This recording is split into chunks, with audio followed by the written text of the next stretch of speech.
South Florida, in the backyard that I grew up in. I started gardening back here when I was 6 years old. I had a little garden. I'll show you where my garden was.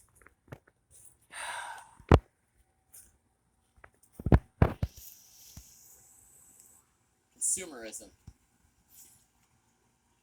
The desire to take care of people. The desire for company.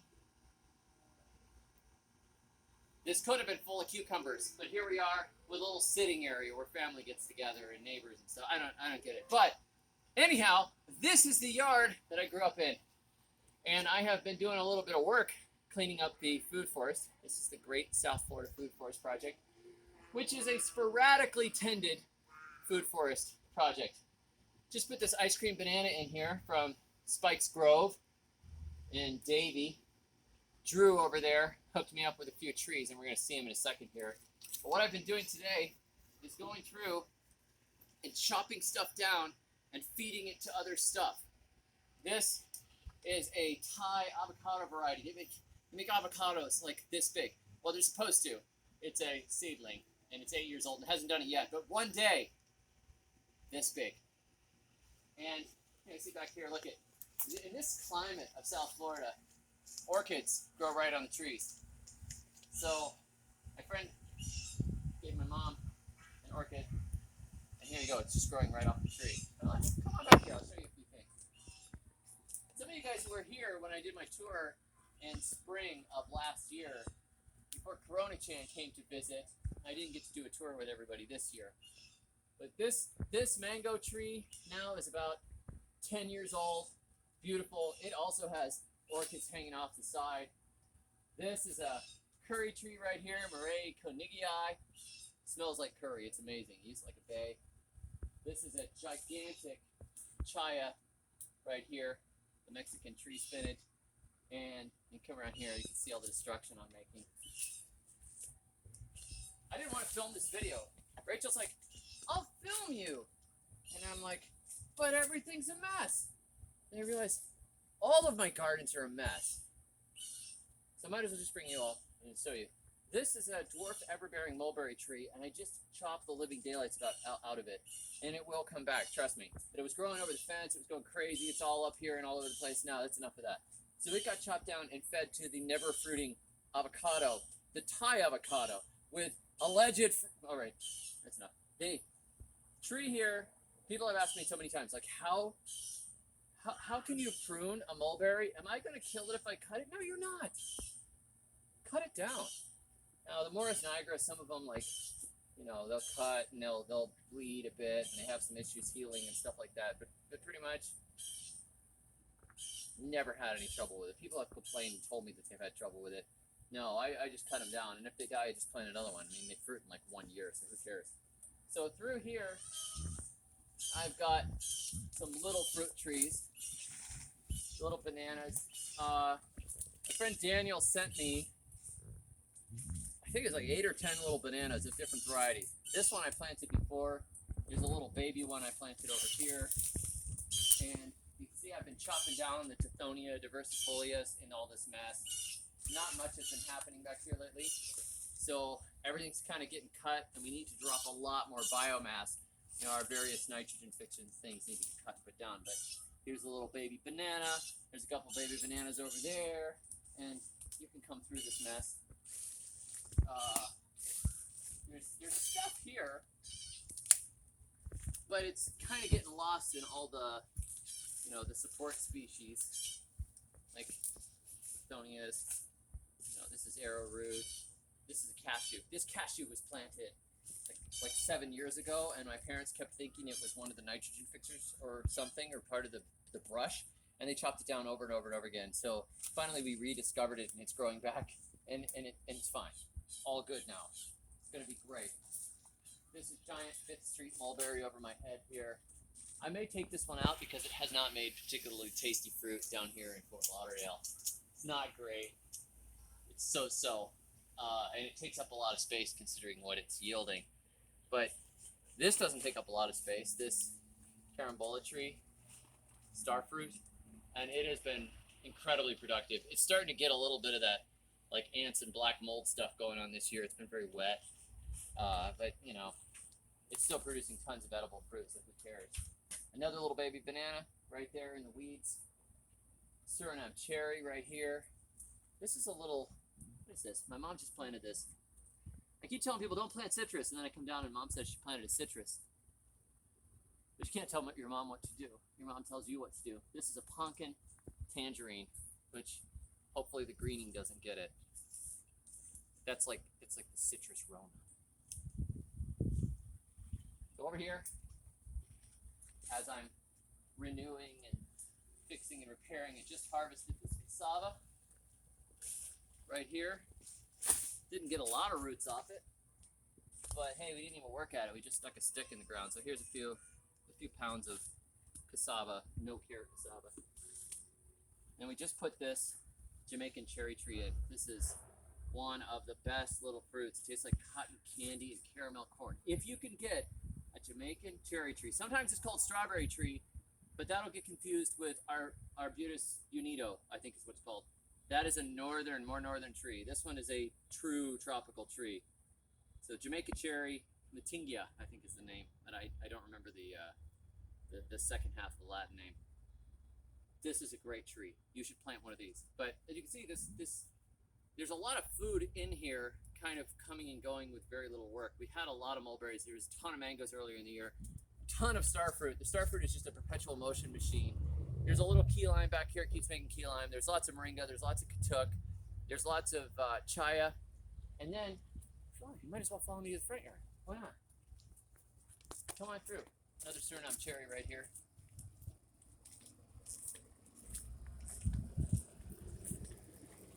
The back of my pants are soaked. Are you getting that? Is it amazing? Canistel, right here. This is a Canistel tree. I'm not happy with how slow it's growing, so I chopped it back some.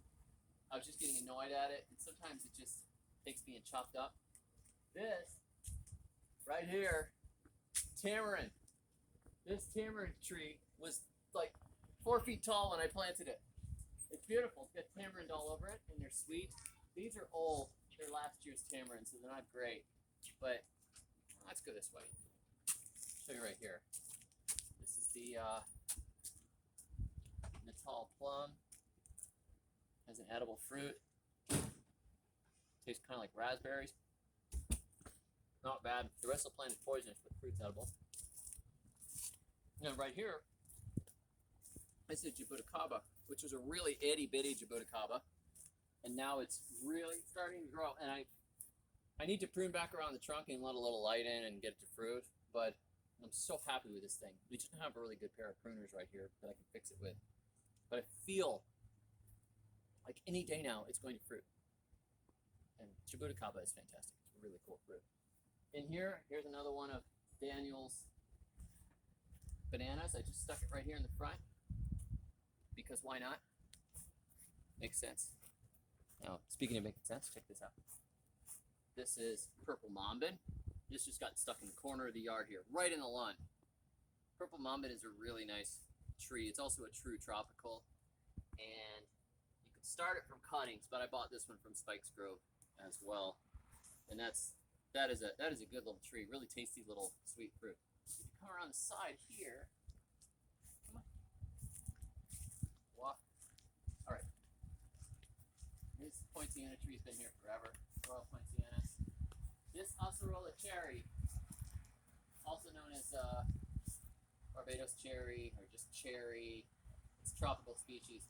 This one got put in here because a hurricane a few years ago knocked down the big one that had tons of fruit on it, knocked it down. So my parents loved it so much, the family stuck another one in here to replace it. So that is coming in nicely. It looks good. And if you come around here, there are Dioscorea alata vines all over this. Tropical almond. Tropical almond is edible, but it's not a great edible. Most of the time, unless you get a variety that has the larger nuts on it, they're good, but they take a little bit of work. And you know, it's more of just a cool tree that makes a lot of nice biomass. It grows very fast, and it's very pretty. Come around here.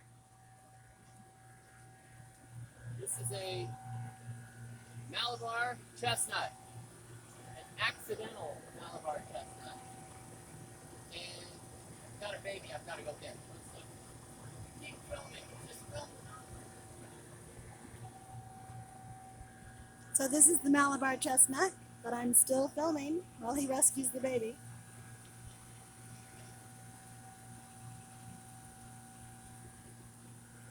And we'll just head this way. So the Malabar Chestnut was like an accidental chestnut because a friend of mine gave me some seeds a few years ago, and I planted them all over the place, and then I totally forgot I'd done it, and I thought it was a Cheffalera that was coming up. It just, like, I came back 2 years later, and there's a Malabar Chestnut there, but it looks a lot like a Cheffalera. There had been a Cheffalera up front, and occasionally they seed. So there you go, Malabar Chestnut, it's edible. This is surrounded by chopped katuk. This is another one of the bananas that Daniel gave me. Very kindly, when I said I wanted to put some bananas in my mom's backyard, he mailed my mom bananas. Who are these people? They're so wonderful. Daniel. Okay. Chocolate pudding fruit tree. You guys have seen this one before. This is a nice fruit. It's also known as black sapote. There are some fruit on here right now, but it's not really the season. Maybe we picked the last one. I showed the kids how to pick them early and let them ripen up, so we may not have them left. Oh, here's one. Take a look at this. This guy right here, if I take this and set it inside on the counter, it will ripen up and taste like chocolate pudding. Really very nice. And it's related to persimmon, Diospyros virginiana, Diospyros kaki, the Japanese persimmon, and the American persimmon. Diospyros kaki being the Japanese. You want it? This is Diospyros nigra, which is like black persimmon. It's a really cool fruit. So there we go. We have come all the way around.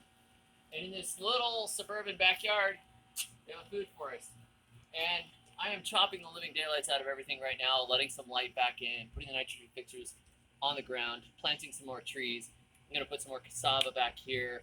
I've got a mulch around this ice cream banana and chop some of that katuk back right there that's underneath the bottom of this tree. I was cutting fronds. The fronds will get dropped. And the soil is not fertile here, so every bit of this pruning and chopping and dropping is going to revitalize the trees that are there, but it's also going to add nutrients to the top of the ground that will rot down over the rest of this rainy season here in South Florida. But for those of you who have wondered what happened to me, nothing happened to me. I'm just in the middle of a big move. I'm going to be moving up north before too long, and I will meet you guys before too long, and I'll be back, and I'll be posting and writing and all that stuff. But it was a big, complicated move, and I have a really cool setup that is coming very soon. So thank you all for bearing with me. God bless you all, and until next time, may your thumbs always be